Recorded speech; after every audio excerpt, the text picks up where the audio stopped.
നമസ്കാരം. സി മലയാളം ന്യൂസിനൊപ്പമുള്ളത് ഒരു ചെറിയ വലിയ കലാകാരിയാണ്. പേര് ആഗ്നേയ രാമനാഥ അയ്യർ. ഇത്തിരി നീണ്ട പേരാണ്. ഒപ്പം അമ്മയുണ്ട്, മീന.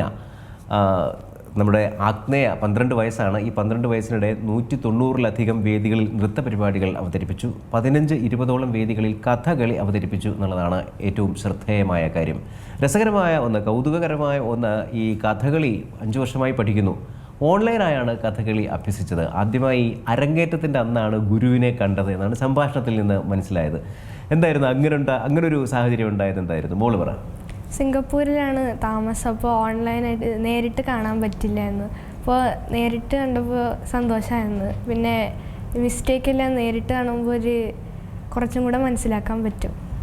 ഈ ഓൺലൈനായിട്ടാകുമ്പോൾ അതിൻ്റെതായിട്ടുള്ള പരിമിതികളുണ്ട്. ഓൺലൈനിന് ഒരുപാട് ഗുണങ്ങളുമുണ്ട്, അറ്റ് ദ സെയിം ടൈം ഒരു പരിമിതികളുമുണ്ട്. അപ്പോൾ ഗുണങ്ങൾ നമ്മൾ കൂടുതൽ ഫോക്കസ് ചെയ്യും. ഇടയ്ക്ക് ഞങ്ങൾ നാട്ടിൽ വരുന്ന സമയത്ത് നേരിട്ട് ഡയറക്റ്റ് ക്ലാസ്സസ് കുറച്ച് നോക്കി കറക്ഷൻസ് ഒക്കെ ചെയ്യാറുണ്ട്. പിന്നെ ഓരോ പെർഫോമൻസസ് കഴിയുമ്പോഴും നമ്മൾ കുറച്ചുകൂടെ മിസ്റ്റേക്സ് മനസ്സിലാക്കി അതിൽ നിന്നും പഠിച്ച് അടുത്ത പെർഫോമൻസ് കുറച്ചുകൂടെ ഭംഗിയാക്കാൻ ശ്രമിക്കാറുണ്ട്. അല്ല, അത് മനസ്സിലാവും. അപ്പോഴും ഈ പറഞ്ഞ പോലെ കഥകളി നമ്മൾ ചിലപ്പോൾ തമാശയ്ക്കൊക്കെ പറയുമ്പോൾ തപാൽ വഴി നമ്മൾ നീന്തൽ പഠിച്ചു, സൈക്കിളിൽ വിട്ടാൻ പഠിച്ചു എന്നൊക്കെ പറയുമ്പോൾ കഥകളി എന്ന് പറയുന്നത് അത്ര എളുപ്പം പഠിക്കാൻ പറ്റുന്ന ഒരു സഞ്ചരിക്കുക എന്നുള്ളതാണ്. കാരണം ഇനി അങ്ങോട്ട് ഫുള്ളും വളരെ പാടാണ്. കഥകളി കുറേ ജന്മങ്ങൾ വേണ്ടി വരും തന്നെ. ഏതൊരു ആർട്ട് ഫോം ആണെങ്കിലും നമ്മൾ ഒരിക്കലും ഫുള്ളി പഠിക്കുന്നില്ലല്ലോ. പഠിക്കാനുള്ള ശ്രമം ഇമ്പ്രൂവ് ചെയ്യുക എന്നുള്ളതാണ്. ആ ഒരു ക്യൂരിയോസിറ്റി ഉണ്ടാവുക, അതിന് കൂടുതൽ നമ്മൾ കമ്മിറ്റ് ചെയ്യുക എന്നുള്ളതാണ് ചെയ്യാൻ പറ്റുന്ന കാര്യം. അപ്പോൾ നമ്മളുടെ ഈ കഥകളി ക്ലാസ്സസ് ഒക്കെ അവൈലബിൾ ആണെങ്കിലും ഞങ്ങളിപ്പം സ്ഥിരമായിട്ടൊരിടത്ത് എന്നുള്ള രീതിയിൽ ഞങ്ങൾക്ക് ഒരു പ്ലാൻ ഇല്ല, ലോങ് ടേം പ്ലാൻ ഇല്ല. അതുകൊണ്ട് തന്നെ പക്ഷേ ഗുരുവുമായിട്ടുള്ളത് നമ്മൾക്കൊരു ലോങ് ടേം കണക്ഷൻ വേണമെന്നും ഗുരുവിനായിട്ടുള്ള ഒരു കമ്മിറ്റ്മെൻറ്റ് ഉണ്ടാകുക, ലൈഫ് ടൈം തന്നെ ആ ഗുരു തന്നെ വേണം എന്നുള്ളത് ഭയങ്കര ഒരു ബന്ധം ഉണ്ടാകുക എന്ന് പറയുന്നത് വളരെ ഇമ്പോർട്ടൻ്റ് ആണ്. നമ്മൾ ഈ മാതാപിതാ ഗുരു ദൈവം എന്ന് പറയുന്നത് അതുകൊണ്ട് തന്നെ അതാണ് ഞാൻ ചോദിക്കുന്നത്. ഗുരുവിൻ്റെ ഒപ്പം നിന്ന് പഠിക്കുമ്പോഴാണ് നമ്മൾ ഓൺലൈനായിട്ടാകുമ്പോൾ ഒരു സ്ക്രീനിലാണ്, ഒരു ചെറുതോ കുറച്ച് വലുതോ ആയിട്ടുള്ള ഒരു സ്ക്രീനിലാണ് ഈ എക്സ്പ്രഷൻസ് ഒക്കെ വരേണ്ടത്, നമ്മുടെ മുഖത്ത് ഈ രസങ്ങൾ വരേണ്ടത് അല്ലേ? അത്ര എളുപ്പമായിട്ടുള്ളൊരു കാര്യമല്ല അത്. പ്രത്യേകിച്ച് നമ്മൾ ഈ ചുട്ടി കുത്തി കഴിയുമ്പോൾ പിന്നെ നമ്മുടെ മുഖത്ത് വരുന്ന എക്സ്പ്രഷൻസ്, പുരികങ്ങൾ, കണ്ണിൻ്റെ നേരിയ ചലനങ്ങൾ, മൂക്കിൻ്റെ 2 ഭാഗങ്ങൾ, ചുണ്ട്, ഇതൊക്കെയും വളരെ പ്രധാനമാണ്. ഇതിലൊക്കെ വരുത്തുന്ന മാറ്റങ്ങളാണ് രസങ്ങളെ മാറ്റുന്നത് അല്ലേ? അപ്പം അതൊരു വെല്ലുവിളിയല്ലേ? ഞാനതാണ് ചോദിച്ചത്, എങ്ങനെയാണ് ഓൺലൈനായിട്ട് ഈ രസങ്ങളെ നമ്മൾ അഭ്യസിച്ചത്? അത് കുറച്ച് പാടായിരുന്നു, ഒരു ചാലഞ്ചായിരുന്നു. പക്ഷെ അത് ഓവർകം ചെയ്യുന്നതിന് നല്ല സാറ് നല്ലതായിട്ട് എക്സ്പ്ലെയിൻ ചെയ്ത് പഠിപ്പിച്ചായിരുന്നു. സാറ് ആദ്യം ഭാവം കാണിക്കും, രസം കാണിക്കും, അപ്പം നമ്മൾ അതിനനുസരിച്ച് മുഖം വയ്ക്കും. അപ്പോൾ ഇപ്പോൾ പറഞ്ഞ നവരസങ്ങൾ കാണിക്കുമോ? ശൃംഗാരം. ഇനി ശൃംഗാരം മാത്രം ഞാൻ തുടങ്ങും, ബാക്കി ഒന്നൊന്നായിട്ട് സ്വയം പറഞ്ഞോളാം. കാര്യം 9 രസങ്ങൾ ചിലപ്പോൾ ചിലത് വിട്ടുപോകും നമ്മളിങ്ങനെ എണ്ണം പറയുമ്പോൾ. ശൃംഗാരം.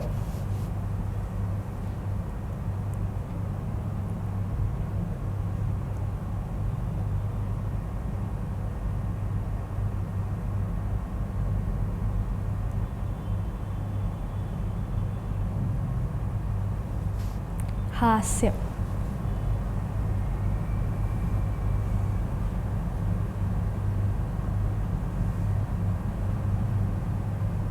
കരുണ.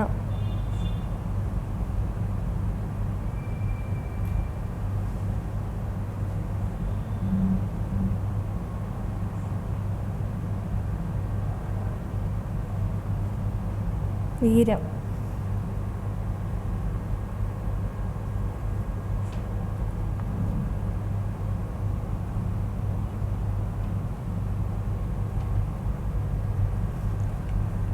രൗദ്രം.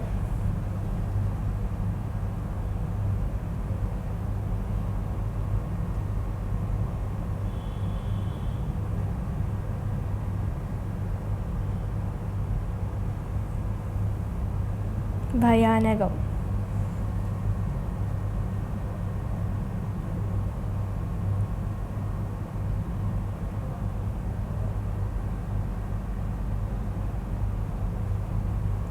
ഭീഭത്സം.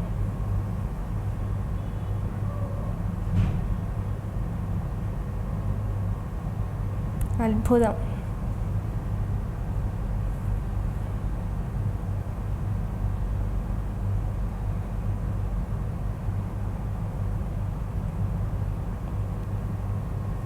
ശാന്തം.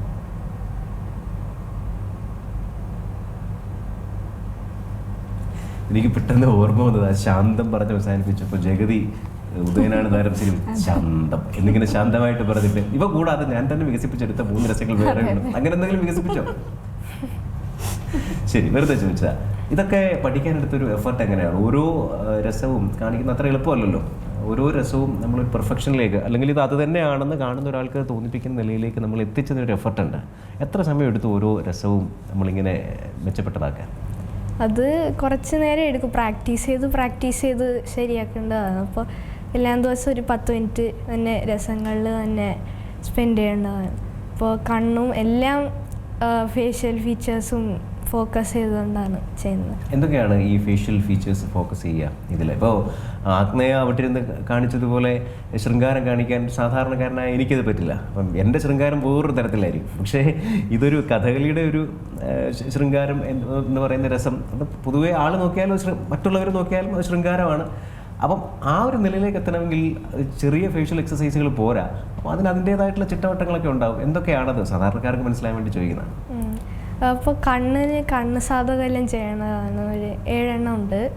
അപ്പോൾ അതെല്ലാം ദിവസം ചെയ്യണം. പിന്നെ എങ്ങനെയാണ് ചെയ്യുക? ഇപ്പോൾ ഇത് ഇങ്ങനെ കണ്ണു പിടിക്കണം. ഇപ്പോൾ ഒന്നാമത്തത് മുകളിലും താഴോട്ടാണ്.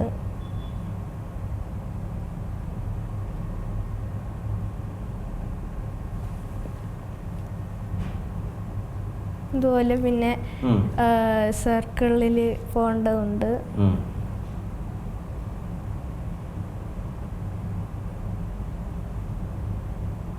ഇങ്ങനെ വേഗത കുറച്ച് കുറേ നേരം എടുത്ത് ചെയ്യേണ്ടതാണ്. കുറച്ച് നേരത്തിൽ കാണിച്ചതാണ്. ശരി. അപ്പൊ ഇത് ഏത് രസത്തിനുള്ള തന്നെയാണോ? എന്താണെങ്കിലും യൂസ് ചെയ്യാൻ പറ്റുന്നതാണ്. സിറ്റുവേഷൻ നോക്കിയിട്ടാണ് ചെയ്യുന്നത്. ഇതിപ്പം പിന്നെന്താണ്, ഒരു രസത്തിൽ നിന്ന് മറ്റൊരു രസത്തിലേക്ക് മാറുമ്പോൾ കണ്ണിന്റെ ഭാവങ്ങൾ മാറുമല്ലോ. അപ്പം അതിനൊക്കെ പ്രത്യേക അതും കൂടെ ഒന്ന് പറയാമോ എങ്ങനെയാണെന്നുള്ളത്? അത് അപ്പോൾ ഉദാഹരണത്തിന് ഇപ്പം ശൃംഗാരം കാണിക്കുമ്പോൾ കണ്ണ് വയ്ക്കുമ്പോൾ ആയിരിക്കില്ല ബീഭത്സം കാട്ടുമ്പോൾ കണ്ണു വയ്ക്കുക. ഞാൻ ഈ രസങ്ങൾ ഇങ്ങനെ കാണിച്ചപ്പോൾ അതിൽ ബീഭത്സം എങ്ങനെ കാണിക്കുന്നുള്ളതായിരുന്നു എനിക്കറിയുന്നത്. ആ വാക്കിൻ്റെ അർത്ഥം വെറുപ്പുളവാക്കുന്നതെന്നാണ്. അപ്പം വെറുപ്പുളവാക്കുന്ന ഒരു ഭാവം എങ്ങനെയാണ് ആഗ്നേയയുടെ മുഖത്ത് വരുന്നതെന്ന് ഞാൻ കൗതുകത്തോടെ ശ്രദ്ധിക്കുകയായിരുന്നു. ഇനി അതൊന്ന് പറയാമോ? അപ്പം അത് മനസ്സിൽ വേണം. ഇതാണ് കാണിക്കുന്ന രസം. പിന്നെ കണ്ണിൽ ആ ഇമോഷൻ വരണം. അപ്പോൾ അങ്ങനെയാണ്. മനസ്സിൽ വിചാരിക്കുമോ ഞാൻ വെറുപ്പുള്ളൊരു സംഗതി കാണാനുണ്ട്, അങ്ങനെ വിചാരിക്കും? അതൊക്കെയാണ് ഓരോ പാഠങ്ങൾ. അല്ല, ഞാൻ സാധാരണക്കാർക്ക് മനസ്സിലാൻ വേണ്ടിയിട്ടാണ് അങ്ങനെ ചോദിക്കുന്നത്. എങ്ങനെയാണ് ഈ കഥകളിയിലേക്കൊക്കെ ഉള്ള വരവ്? ഈ പറഞ്ഞ 12 വയസ്സിൽ ഓൺലൈനായി കഥകളി പഠിക്കുന്നു എന്നുള്ള കൗതുകമൊക്കെ ഉണ്ട്. ഞാൻ ചോദിക്കുന്ന അങ്ങനെ ചെയ്യാനുണ്ടായ ഒരു സാഹചര്യം എന്താണ്? എന്തുകൊണ്ടാണ് കഥകളിയിലേക്കൊക്കെ വന്നത്? ബേസിക്കലി നമ്മൾ വളർന്നു വന്നൊരു സാഹചര്യം. ഇപ്പം ഞാനാണെങ്കിൽ എൻ്റെ വീടിന് തൊട്ടടുത്തൊരു അമ്പലമുണ്ട്. അപ്പോൾ അവിടെ ഈ കലാരൂപങ്ങളൊക്കെ കാണാൻ സാധിക്കുകയും ആഗ്രഹം ഉണ്ടായിരുന്നു. എനിക്ക് പഠിക്കണം എന്ന് ആഗ്രഹം ഉണ്ടായിരുന്നു, പക്ഷെ അത് സാധിച്ചില്ല. അപ്പോൾ മോളെ ജസ്റ്റ് ഇതൊക്കെ ഒന്ന് ഇൻട്രൊഡ്യൂസ് ചെയ്തപ്പോൾ ആൾ നല്ല താല്പര്യം കാണിച്ചപ്പോൾ ഞാൻ മാക്സിമം സപ്പോർട്ട് ചെയ്യാണ്. എങ്ങനെയാണ് ഇൻട്രൊഡ്യൂസ് ചെയ്തത്? ഇപ്പം ആദ്യം ഈ വീഡിയോസ് ഒക്കെ തന്നെയായിരുന്നു. നേരത്തെ പറഞ്ഞ പോലെ നമ്മൾ ടെക്നോളജി യൂസ് ചെയ്യുന്നതിൻ്റെ ഒരു ഗുണം, പലതും നമ്മൾക്ക് പണ്ട് ആക്സസ് ചെയ്യാൻ പറ്റാത്ത ഒരുപാട് കാര്യങ്ങൾ ഇപ്പോൾ നമ്മൾക്ക് ഇത് ചെയ്യാൻ പറ്റുന്നുണ്ട്. അങ്ങനെ യൂട്യൂബ് വീഡിയോസ് ഒക്കെ കാണിക്കുമായിരുന്നു. അല്ലാതെ ചെറിയ കഥകളൊക്കെ പറഞ്ഞു കൊടുക്കുമ്പോൾ ആളോട് അത് അഭിനയിച്ച് കാണിക്കാൻ പറയും. അല്ലെങ്കിൽ ഞാൻ അവൾക്ക് ഞാൻ പഠിച്ചിട്ടൊന്നും ഇല്ല, എന്നാലും ഒരു കൂടെ ഇന്ന് എന്താ പറയുക, നമ്മൾ ചെയ്യുന്നത് കാണിച്ചിട്ട് തിരിച്ച് കഥ എന്താണെന്ന് പറയാൻ പറയും. അല്ലെങ്കിൽ ഇങ്ങനെയൊക്കെ ചെറിയ ചെറിയ ഗെയിംസ് വഴിയൊക്കെ ഒരു താല്പര്യം വന്നു തുടങ്ങി. കുഞ്ഞു കുഞ്ഞു പാട്ടുകൾ കേൾക്കുകയും അല്ലെങ്കിൽ ഡാൻസ് പെർഫോമൻസസ് കാണിക്കും. ഒരുപാട് പെർഫോമൻസസ് ഒക്കെ കാണിച്ചു കൊടുക്കുക ഓൺലൈൻ വഴി തന്നെ. ലൈവായിട്ട് കാണിക്കാൻ പറ്റുന്നത് വളരെ കുറവായിരുന്നു ആ ഒരു സാഹചര്യത്തിൽ. കോവിഡൊക്കെ വന്ന സമയവും ആദ്യം ചെറിയ കുട്ടിയായിരുന്നു. പക്ഷെ ഇപ്പം പതുക്കെ മാക്സിമം വേറെ പെർഫോമൻസസും കാണുക എന്നുള്ളത് ഭയങ്കര ഇമ്പോർട്ടൻറ്റ്. അതെ, അതിന് ഇൻഫ്ലുവൻസ്, നമ്മൾ നന്നായിട്ട് ഇൻഫ്ലുവൻസ്ഡ് ആവും. നമ്മൾക്ക് ഒരു ഇൻസ്പിറേഷൻ കിട്ടും അതിൽ നിന്ന്. അതൊക്കെ കൊണ്ട് തന്നെ പലതും പഠിക്കാൻ പറ്റും. അതായത് ഈ പറഞ്ഞതൊരു ഇതിലേക്ക് എത്തുന്ന സമയത്തുള്ള ഒരു ഇനിഷ്യൽ സ്റ്റേജിലെ ഒരു ഇൻട്രസ്റ്റ് ഉണ്ടാക്കുന്നതിനുള്ള നമ്മുടെ ചില ടെക്നിക്സ്. അതിലിപ്പോൾ മീന പറഞ്ഞത്, ഞാൻ തന്നെ ചില കഥകളൊക്കെ ഇങ്ങനെ കാണിച്ചു കൊടുത്തിട്ട് എക്സ്പ്രഷൻസ് കാണിച്ചിട്ട് അതിൻ്റെ കഥ പറയൂ എന്ന് പറയുമായിരുന്നു. എങ്ങനെയാണത്? അതൊന്ന് കാണിക്കാവോ?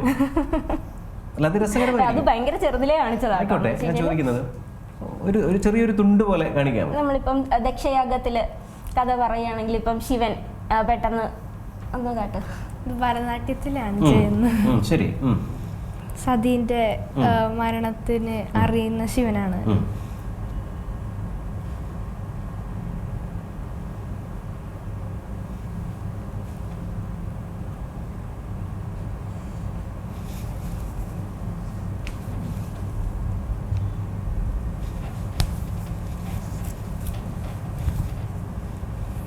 ഇത് എങ്ങനെയാണ് എക്സ്പ്ലെയിൻ ചെയ്ത് കൊടുക്കുക?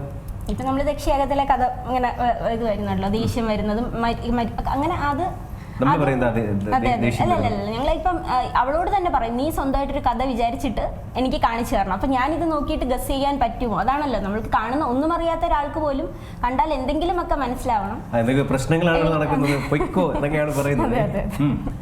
അങ്ങനെ അതൊക്കെയാണ് ഒരു ഇനിഷ്യൽ സ്റ്റേജസിലൊക്കെ. പക്ഷെ പിന്നെ ഒരു പോയിന്റ് കഴിഞ്ഞപ്പോൾ ഗുരുക്കന്മാര് ഇത് ചെയ്തോ പിന്നെ ഞാനതിൽ കൂടുതൽ ഇത് ചെയ്യാൻ പോകാറില്ല. കാരണം അവർ തന്നെ നല്ല അതൊരു വളരെ പ്രധാനപ്പെട്ട കാര്യമാണ്. കാരണം നല്ല ഗുരുക്കന്മാർ നമ്മൾക്ക് സപ്പോർട്ട് ഫാമിലി പോലെ തന്നെയാണ്. നമ്മളുടെ കഥകളി പഠിപ്പിക്കുന്നത് ശ്രീ മയ്യനാട് കലാമണ്ഡലം മയ്യനാട് രാജീവൻ നമ്പൂതിരി സാറാണ്. ഭരതനാട്യം ആനന്ദ് CS, കുച്ചിപ്പുടി വിഷ്ണുറാം. അപ്പോൾ ഇങ്ങനെ നല്ല ഗുരുക്കന്മാരെ കിട്ടി, അവർ നല്ല രീതിയിൽ സപ്പോർട്ടാണ്. കാരണം ഈ ഓൺലൈൻ പഠനം ഒരുപാട് പരിമിതികളുണ്ട് ഈ പറഞ്ഞ പോലെ. അപ്പോൾ അതിൻ്റെ പരിമിതികൾ മനസ്സിലാക്കിക്കൊണ്ട് അവർ അവരുടെ മാക്സിമം പറഞ്ഞു കൊടുക്കുന്നുണ്ട്. പിന്നെ ഇടയ്ക്ക് നാട്ടിൽ വരുന്ന സമയത്ത് ഡയറക്റ്റ് ക്ലാസ്സസ് ഒക്കെ വെച്ചിട്ട് ഈ കറക്ഷൻസ് ഒക്കെ ചെയ്യുകയും അങ്ങനെയൊക്കെ ചെയ്യാറുണ്ട്. നേരിട്ട് കിട്ടിയാൽ മാത്രം ചെയ്യാൻ പറ്റുന്ന കറക്ഷൻസ് ഒരുപാടുണ്ട്. കാരണം ഒരുപാട് പരിമിതികളുണ്ട്. പക്ഷെ ആ പരിമിതികളെയൊക്കെ നമ്മളെ കൊണ്ട് പറ്റുന്ന രീതിയിൽ കടക്കുക എന്നുള്ളതാണ് നമ്മുടെ ഭാഗത്തുനിന്ന് ചെയ്യുന്നത്. പിന്നെ പ്രാക്ടീസ് വളരെ പ്രധാനമാണ്. എത്ര സമയം പ്രാക്ടീസ്? ആളുടെ മൂഡ് പോലെയാണ്. എന്നാലും മിനിമം ഒരു 1 hour എങ്കിലും ചെയ്യാൻ ഞാൻ അത് ഭയങ്കര ഇതായിട്ട് തന്നെ പറയാറുണ്ട്. പ്രാക്ടീസ് ചെയ്തു എന്ന് പറയുന്ന പരിപാടിയാണോ അതോ പറയുന്നതിന് മുന്നേ ചെയ്യും? എന്തിനാ പറയുന്നതിന് മുന്നേ ചെയ്യുന്നത്? ഒരു ഷെഡ്യൂൾ പോലെ ഉണ്ട്. അതൊക്കെയാണ് നമ്മൾ ഈ ആർട്ട് പഠിക്കുന്നതുകൊണ്ടുള്ള ഗുണം എന്ന് പറയുന്നത്. വേറെ എന്തിനേക്കാളും നമ്മൾക്കൊരു ഷെഡ്യൂൾ വരും ലൈഫിൽ. ഇപ്പോൾ ഈ ക്ലാസ്സസ് ഇന്ന ദിവസം ഇന്ന സമയത്തുണ്ടെന്നുണ്ടെങ്കിൽ ചിലപ്പോൾ ഞാൻ എണീക്കുന്നതിന് മുമ്പ് തന്നെ ആൾ എണീറ്റ് അതെ അങ്ങനെ നാച്ചുറലി അത് അവളുടെ സൈഡിൽ നിന്ന് വരുന്നുണ്ട്. ഞാൻ അപ്പോൾ എൻ്റെ ഭാഗത്തുനിന്ന് ചെയ്യാനുള്ളത് ഞാൻ മാക്സിമം സപ്പോർട്ട് ചെയ്യും. ഇപ്പോൾ ഇത് സ്കൂൾ വിട്ട് വന്നിട്ട് ഡെയിലി ഒന്ന് ഫ്രഷപ്പ് ഒക്കെ ആയി ഒരു മണിക്കൂറെങ്കിലും ചെയ്യാൻ ശ്രമിക്കാറുണ്ട്. പരീക്ഷയൊക്കെ ആണെങ്കിൽ ചിലപ്പോൾ അങ്ങോട്ടും ഇങ്ങോട്ടും വ്യത്യാസം വരും. ചില സമയം ഇഷ്ടപ്പെട്ട് കുറേ നേരം ചെയ്യാറുണ്ട്.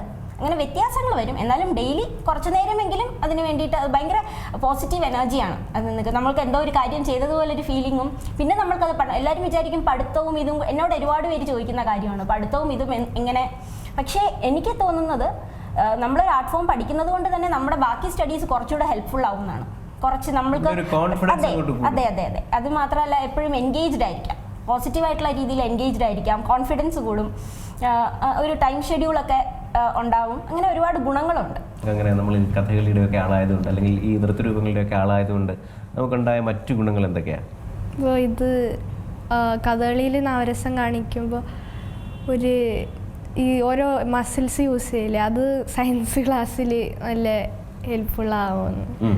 അതുപോലെ പിന്നെ മാത്സിൽ ആംഗിൾസ് ഉണ്ടില്ലേ, ഇപ്പോൾ ഭരതനാട്യത്തിന് അരമണ്ടിയെല്ലാം പറഞ്ഞ് 90 ഡിഗ്രിയിൽ ഇരിക്കേണ്ട സാധനമാണ്. അപ്പോൾ അതങ്ങനെ യൂസ്ഫുൾ ആവും.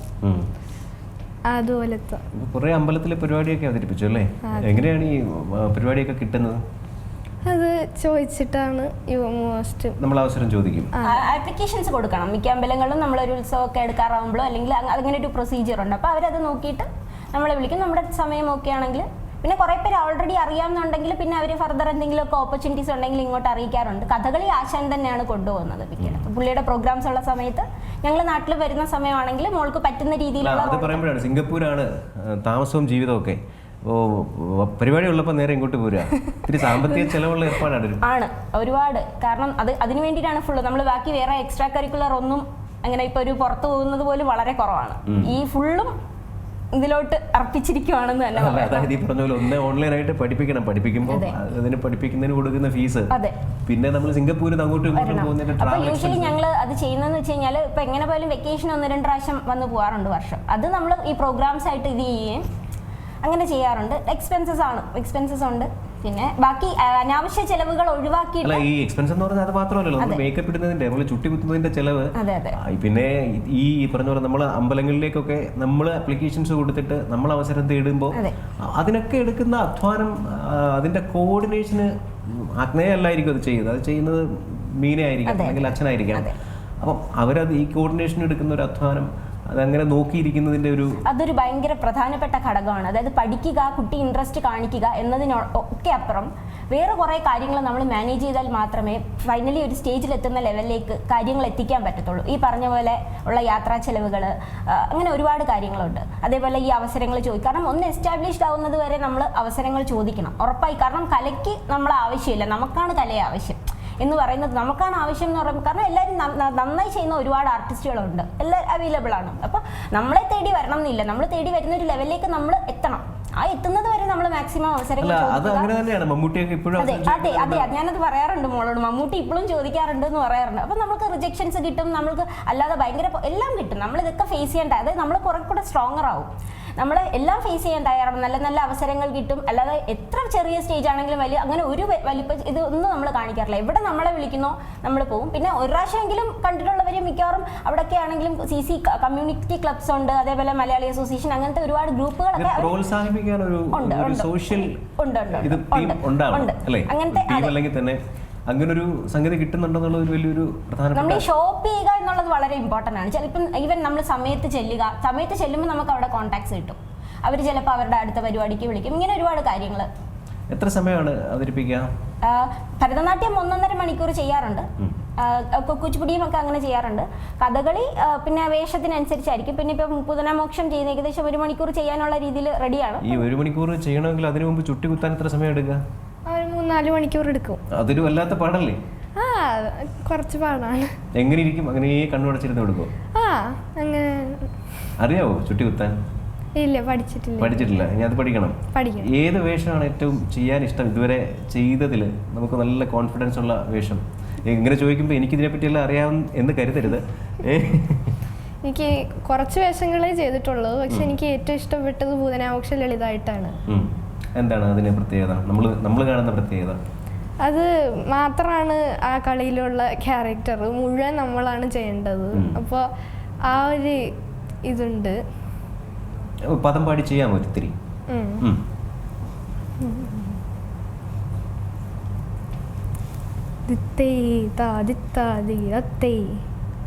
സുകുമാര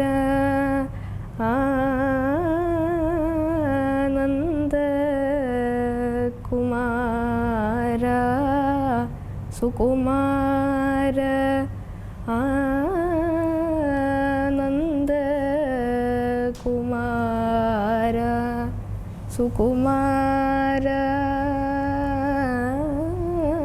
ആനന്ദ കുമാര സുകുമാര ആനന്ദ കുമാര സുകുമാര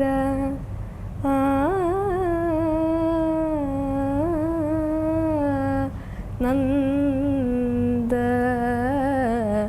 കുമാര സുകുമാര ആനന്ദ കുമാര സുകുമാര ആനന്ദ കുമാര സുകുമാര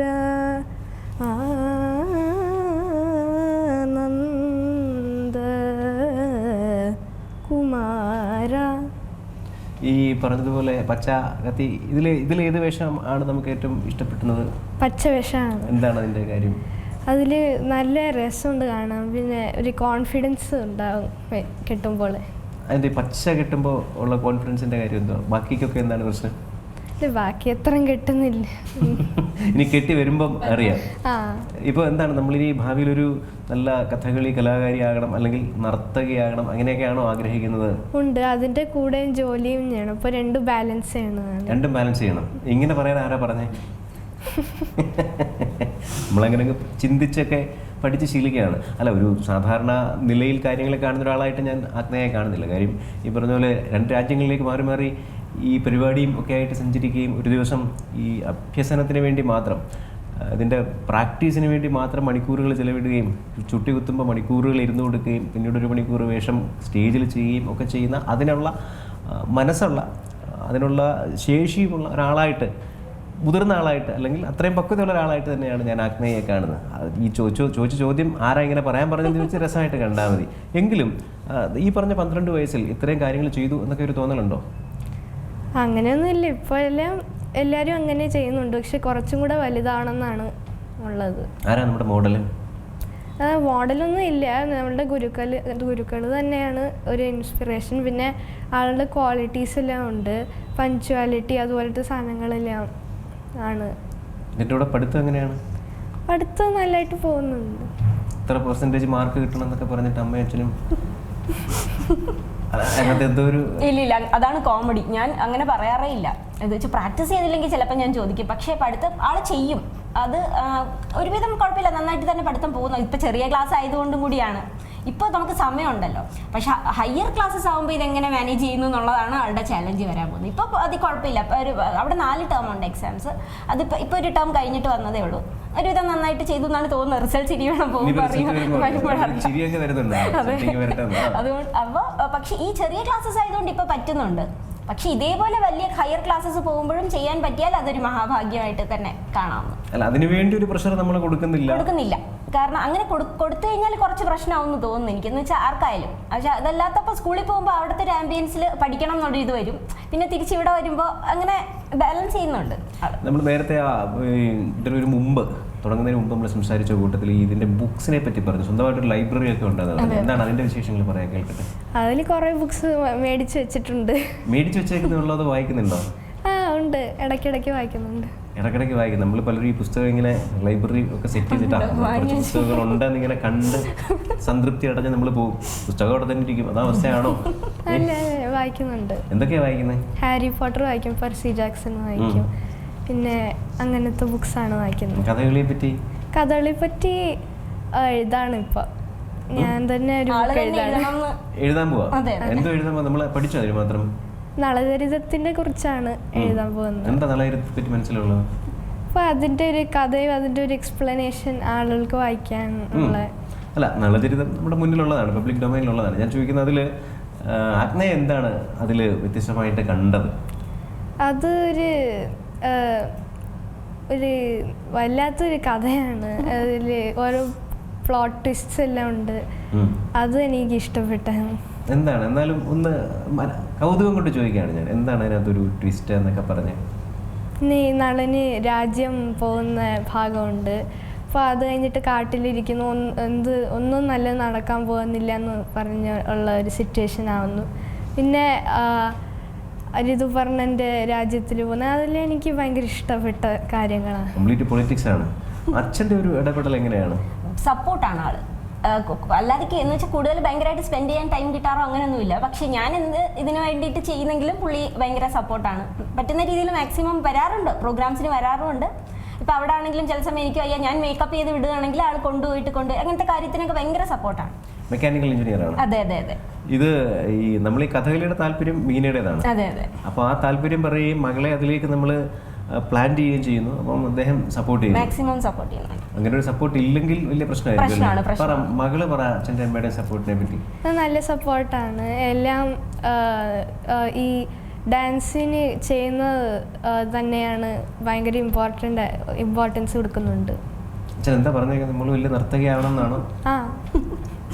അല്ല, ഞാൻ ചോദിക്കുന്നത് പഠിത്തം ഒക്കെ വരുന്ന സമയത്ത് സാധാരണഗതിയിൽ ഇങ്ങനെ ഈ നമ്മൾ പലപ്പോഴും കണ്ടിട്ടുണ്ട് ഈ സംസ്ഥാന സ്കൂൾ കലോത്സവത്തിലൊക്കെ വന്ന് നല്ല പെർഫോമൻസ് ഇവരൊന്നും പിന്നീട് കാണാറില്ല. അത് വളരെ വിഷമമുള്ള ഒരു കാര്യമാണ് സത്യം പറഞ്ഞാൽ. അങ്ങനെ അവരെ കാണാത്തതും അല്ലെങ്കിൽ ചിലരെങ്കിലും കണ്ടിന്യൂ ചെയ്യാതെ സ്റ്റോപ്പ് ചെയ്യുന്നത്. എന്നോട് തന്നെ ഇപ്പം നമ്മൾ എവിടെയെങ്കിലും പെർഫോമൻസിന് പോയെങ്കിൽ ഒരുപാട് പേര് വന്ന് പറയാറുണ്ട്, എന്ത് വന്നാലും നിർത്തരുതേ. അത് കാരണം കുറേ പേര് അങ്ങനെ ചെയ്യുന്നത് കൊണ്ടാണ്. മാക്സിമം കൂടെ കൊണ്ടുപോകണം എന്ന് തന്നെയാണ്. അതിനു വേണ്ടിയിട്ടുള്ള എല്ലാ രീതിയിലുള്ള സപ്പോർട്ടും ചെയ്യാനാണ് ആഗ്രഹം. അപ്പോൾ എന്തായാലും വലിയ ഭാവി ഉണ്ടാകട്ടെ കലാകാരി എന്നുള്ള നിലയ്ക്കും. അതുപോലെ എനിക്ക് രണ്ടും ബാലൻസ് ചെയ്യണമെന്നാണ് പറഞ്ഞത്. എനിക്ക് അപ്പോൾ ഒരു ജോലി വേണം, സ്വന്തം കാലിൽ നിൽക്കണം എന്നുള്ളൊരു താല്പര്യമുണ്ട്. ഇനി ഒരു പക്ഷേ കഥകളി അല്ലെങ്കിൽ ഈ പറഞ്ഞ നൃത്തത്തിലൂടെ തന്നെ നമുക്ക് നമ്മുടെ ഉപജീവനം മുന്നോട്ട് കൊണ്ടുപോകാവുന്ന തരത്തിലുള്ള കാര്യങ്ങളൊക്കെ കിട്ടുകയും വലിയ സമ്പത്തും പ്രശസ്തിയും ഒക്കെ വരികയൊക്കെ ചെയ്താൽ അത് തന്നെ മതിയാവും അല്ലേ? അപ്പോൾ ഈ പറഞ്ഞ ആഗ്രഹങ്ങളൊക്കെ സാധിക്കട്ടെ, സ്റ്റേജിലെ വലിയ കലാകാരിയായി ഭാവിയിൽ കാണാൻ സാധിക്കട്ടെ എന്ന് ആഗ്രഹിക്കുകയാണ്. ആഗ്നയെ പിന്തുണയ്ക്കുന്ന കുടുംബത്തിനും അമ്മയ്ക്കും അതുപോലെ അച്ഛനും എല്ലാവർക്കും എല്ലാ ആശംസകളും നേരുകയാണ്. സി മലയാളം ന്യൂസിനൊപ്പം അല്പസമയം ചെലവഴിച്ചതിന് നന്ദി. ഇങ്ങനൊരു അവസരം തന്ന സി മലയാളം ടീമിനും എല്ലാവർക്കും ഒരുപാട് നന്ദി. ഏറ്റവും പുതിയ വാർത്തകളും വിശേഷങ്ങളും വിരൽ തുമ്പിലറിയാൻ സി മലയാളം ന്യൂസ് എല്ലാ ഡിജിറ്റൽ പ്ലാറ്റ്ഫോമുകളിലും ലഭ്യം.